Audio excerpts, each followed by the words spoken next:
वर्षों के तप और बलिदान के बाद बना अयोध्या का राम मंदिर न जाने कितनी कहानियां सरयू जी के लहरों के जरिए कहता है, जहाँ के वायु में राम व्याप्त है और कण कण जय श्री राम के नारे लगाता है। उस जगह के रामत्व को बनाए रखने के लिए न जाने कितने भक्त शहीद हुए और उन्हीं लोगों के शहीदी का प्रमाण देती है राम मंदिर की एक एक शिला। राम मंदिर का एक एक स्तंभ कहानियां सुनाता है। कहानी लोगों के बलिदान की, कहानी लोगों के संघर्ष की, विदेशी आक्रांताओं की तो कभी देश के आतताइयों की। अयोध्या कौशल राज्य की राजधानी थी, जहां राम जी ने 11,000 वर्षों तक शासन किया और जब अंतर्धान होने का समय आया तब उनके ज्येष्ठ पुत्र कुश ने राज्यभार संभाला। कुश ने ही सर्वप्रथम राम मंदिर की नींव रखी थी। तो राम मंदिर का जो इतिहास है वो त्रेता युग से शुरू होता है।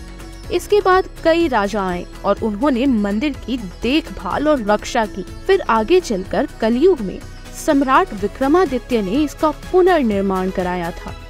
इसके बाद विदेशी आक्रांताओं के आक्रमण से न कि सिर्फ राम मंदिर बल्कि भारत के हर सांस्कृतिक धरोहर पर हमला हुआ।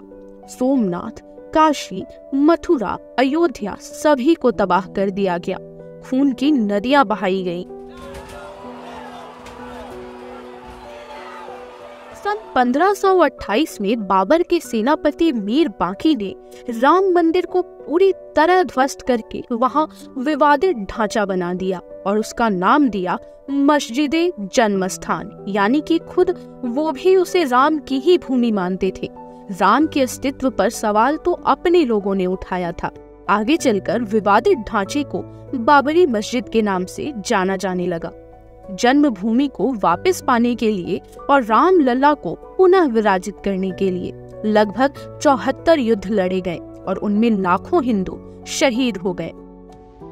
राम जन्मभूमि को वापस पाने के लिए सिर्फ राजा ही नहीं बल्कि हर जाति और वर्ग के लोग और रानियों ने भी युद्ध लड़े। रानी जय राजकुमार हंसवर ने स्त्रियों की टोली के साथ हमला किया और जन्मभूमि को जीत भी लिया, पर हुमायूं ये देख नहीं पाया और उसने हमला कर दिया और एक बार फिर भूमि ले ली। बहुत विद्रोह हुए, बहुत आंदोलन हुए।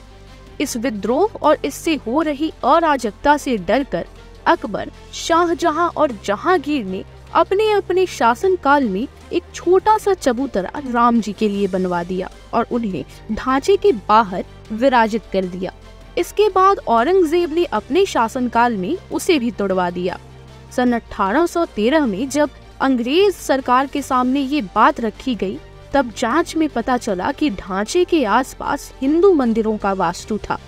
सन 1838 में एक ब्रिटिश आर्कियोलॉजिस्ट ने बताया कि ढांचा जिन स्तंभों पर खड़ा है वो वास्तव में हिंदू मंदिरों का स्तंभ है।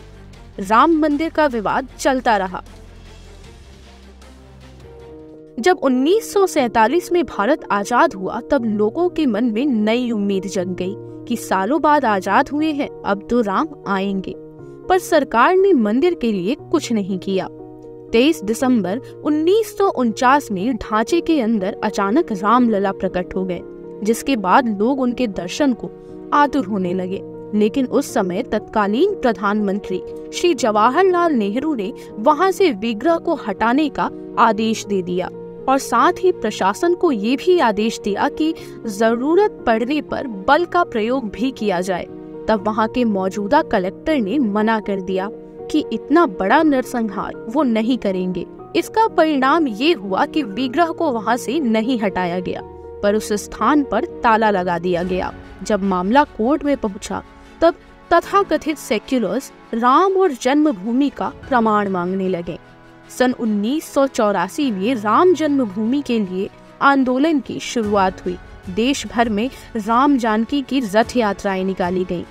सन 1989 में गांव-गांव से राम शिला पूजन करके शिलाएं अयोध्या भेजी गईं। राम मंदिर के शिलान्यास का निर्णय हुआ। साथ ही निर्णय लिया गया कि शेड्यूल्ड कास्ट के नेता श्री कामेश्वर चौपाल पहली शिला रखेंगे। इसी के साथ 9 नवंबर 1989 को राम मंदिर की नींव रखी गई। विश्व हिंदू परिषद ने 30 अक्टूबर और 1 नवंबर 1990 को देशवासियों का कार सेवा के लिए आह्वान किया। इसके बाद देश के कोने कोने से लोग कार सेवा के लिए आने लगे। इसे रोकने के लिए तत्कालीन मुख्यमंत्री मुलायम सिंह यादव जी ने घोषणा कर दी कि वो अयोध्या में एक परिंदे को पर भी नहीं मारने देंगे। 100-200 किलोमीटर पहले ही ट्रेन और गाड़ियों को रुकवा दिया गया। चप्पे चप्पे पर पुलिस बिछ गई। राम नाम पर इस कदर पाबंदी लगाई गई कि शव यात्रा तक बंद कर दिए गए ताकि कोई राम नाम सत्य है ना बोल सके। लेकिन बावजूद इसके होठों पर मुस्कान लिए और भजन गाते हुए देश विदेश से लोग अयोध्या पहुंचने लगे। लोगों पर गोलियां चलाकर नरसंहार कर दिया गया।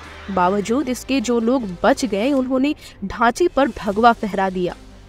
एक बार फिर 6 दिसंबर 1992 को कार सेवा का आह्वान करके ढांचे को पूरी तरह से ध्वस्त कर दिया गया।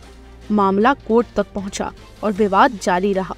फिर आई वो ऐतिहासिक घड़ी जिसके बारे में भारत के कण कण ने सपना देखा था। सुप्रीम कोर्ट के 5 जजेस के बेंच ने 9 नवंबर 2019 को अपना फैसला सुनाया कि अयोध्या जन्मभूमि परिसर की 61 एकड़ जमीन रामलला के लिए दी जाएगी। साथ ही भारत सरकार को मंदिर के निर्माण कार्य के लिए ट्रस्ट बनाने का आदेश दिया। भारत सरकार ने 5 फरवरी 2020 को श्री राम जन्मभूमि तीर्थ क्षेत्र का गठन किया। तब जाकर मंदिर बना और अब हमारे रामलला की प्राण प्रतिष्ठा भी हो रही है। सदियों के बलिदान के बाद हम वो खुश नसीब पीढ़ी है जिसे ये राम मंदिर का नव निर्माण देखने का सौभाग्य प्राप्त हो रहा है। तो राम आएंगे नहीं बल्कि राम आ चुके हैं। जय श्री राम, जय हिंद।